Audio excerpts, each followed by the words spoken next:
Hello friends, this is Pratiksha and I belong to Sky CC. जैसा कि आप जानते हैं कि इस चैनल पर हमारे स्काई सर के वीडियोस आते हैं जिनमें वो अपनी क्लास देते हैं और हमारे जैसे जो स्टूडेंट्स हैं वो भी अपनी नॉलेज शेयर करते हैं।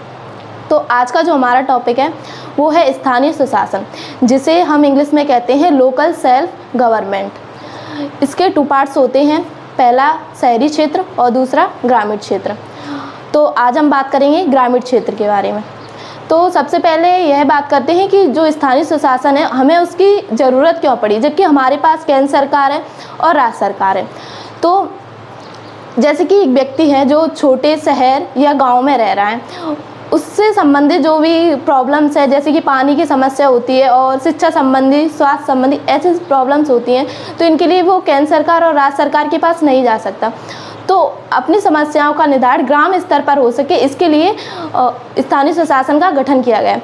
तो स्थानीय सुशासन में जो लोग होते हैं वो वहीं के लोकल लोग होते हैं और स्थानीय सुशासन का जो मेन मोटिव है वो है कि जो लोग सरकार को चुनते हैं वो भी शासन और लोकतंत्र में अपनी भागीदारी दे सकें। तो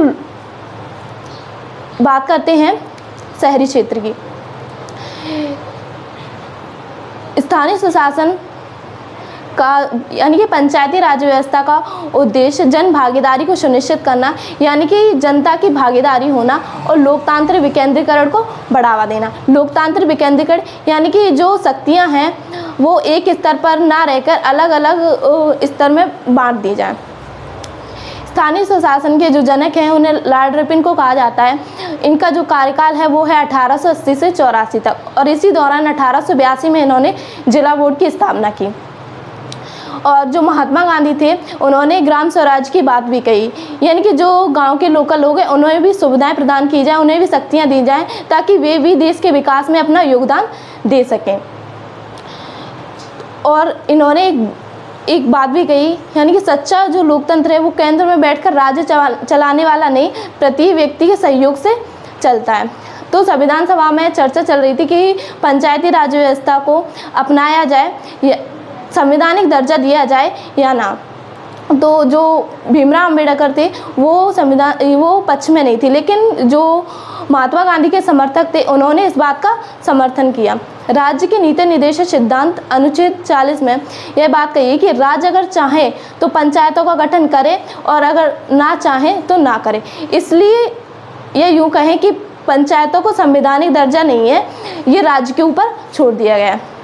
फिर जो प्राइम मिनिस्टर थे पंडित जवाहरलाल नेहरू, उनके द्वारा ग्रामीण विकास के लिए कार्यक्रम चलाए गए थे।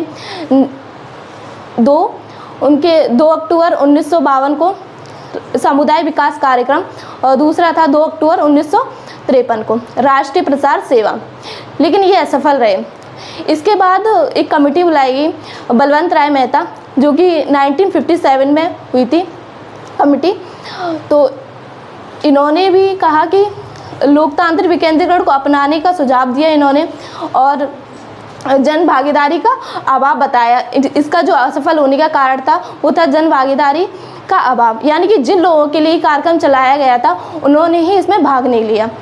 बलवंत राय मेहता जी हैं, उन्हें पंचायत का वस्तुकार कहा जाता है और इन्हें लोकतांत्रिक विकेंद्रीकरण का जनक भी कहा जाता है।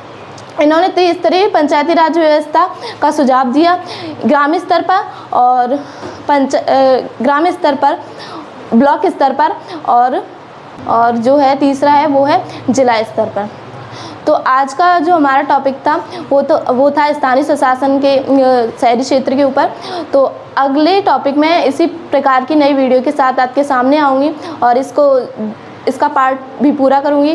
तो अगर वीडियो पसंद आया हो तो लाइक करें, चैनल को सब्सक्राइब करें और इसी तरह के नए नए वीडियोस देखते रहें। और हमारे स्काई सर का एक स्लोगन है, स्टडी विथ हैप्पीनेस। जय हिंद, जय भारत।